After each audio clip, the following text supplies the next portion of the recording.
এই মুহূর্তে বোলপুরের ছবি দেখবো। সেখানে ইতিমধ্যে গেরুয়া আবির ওড়ানো শুরু হয়ে গিয়েছে, উচ্ছ্বাসের ছবি আমাদের সামনে এসছে। সেখানে রয়েছে আমাদের প্রতিনিধি সুজিত মণ্ডল এবং সেই ছবি আমরা দেখতে পাচ্ছি। ফলে বলা যেতেই পারে যেই বীরভূমকে বলা হতো তৃণমূলের গড় অনুব্রত মণ্ডল, বর্তমানে সেই অনুব্রত মণ্ডল কোথাও যেন নিশ্চুপ। কাজল শেখ, যার উপরে দায়িত্ব দেওয়া হয়েছিল বীরভূম জেলার, সেই জেলায় তৃণমূল ভালো ফল করবে এমনটাই প্রত্যাশিত ছিল। কিন্তু যত সময় এগোচ্ছে আমরা সেই ছবি বা ট্রেন্ড আমরা দেখতে পাচ্ছি যে বিজেপি কিন্তু যথেষ্ট ভালো ফল করা শুরু করেছে বোলপুরে। আমাদের সঙ্গে সরাসরি রয়েছেন সুজিত মণ্ডল। সুজিত, আমাকে একটু বীরভূমের আপডেট দাও যে কটা আসনে বিজেপি এগিয়ে, কটা আসনে তৃণমূল এগিয়ে, এবং যে ট্রেন্ড তুমি দেখতে পাচ্ছ, কি মনে হচ্ছে যে এবার বীরভূম হাতছাড়া হতে চলেছে তৃণমূলের?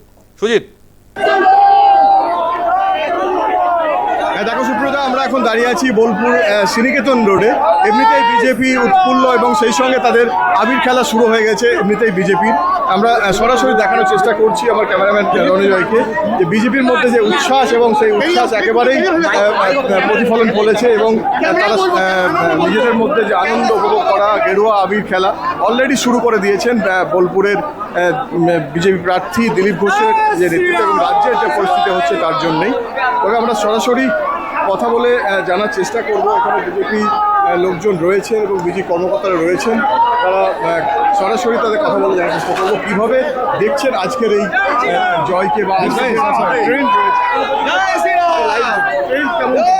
দেখুন, একটা কথা বলি, এখনো অবধি 6 থেকে 7 রাউন্ড হয়েছে, এর মধ্যেই আমরা 192টা সিটে এগিয়ে গেছি। আমরা আমাদের সমর্থকদের বলেছি কোনো রকমভাবে প্রযোজনায় পা দেবে না, আগে রেজাল্ট হবে, সার্টিফিকেট শুরু হয়ে গেছে, সে কিছু করার নেই। এটা হচ্ছে মানুষের বহিঃপ্রকাশ। ভারতীয় জনতা পার্টি অ্যাবসলিউটলি মেজরিটি নিয়ে ক্ষমতায় আসবে এবং পশ্চিমবঙ্গের মানুষের সুদিন আনবে, এটুকু আমি আপনাদের বলতে পারি। পরিষ্কার করে বলতে চাই, আমরা একটি সাংগঠনিক দল, 21টা রাজ্যে আছি, এবারে 22তম রাজ্য হবে। 22তম রাজ্য পশ্চিমবঙ্গকে আমরা স্বনির্ভর করব।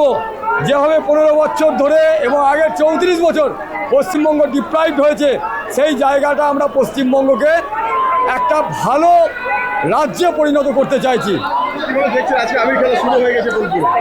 এইটা জয় পশ্চিমবঙ্গের সাধারণ মানুষের জয়, পশ্চিমবঙ্গের উৎপীড়িত মানুষের জয়।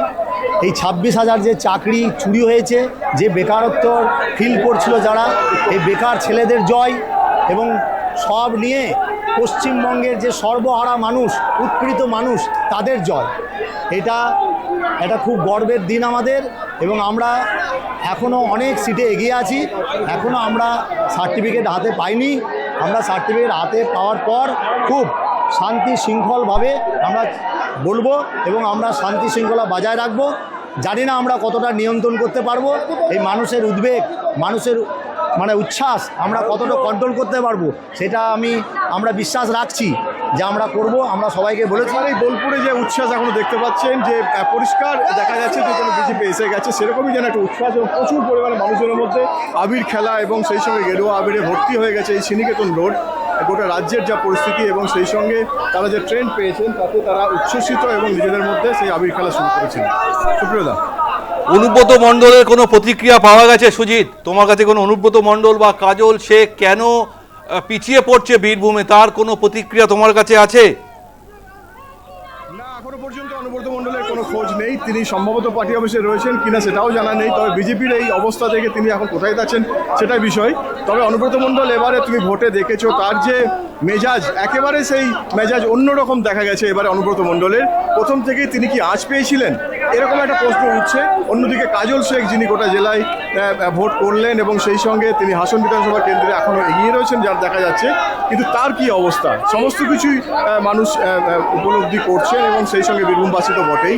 এবং বিজেপি তরফ থেকে এই উচ্ছ্বাস যেন একটা অন্য মাত্রা বহন করছে বোলপুরের ক্ষেত্রে, তো রাজ্যের ক্ষেত্রেও বটে। গেরুয়া আবিরে একেবারে ভর্তি হয়ে গেছে গোটা বোলপুর শহর। সুপ্রিয়দা, অনেক ধন্যবাদ।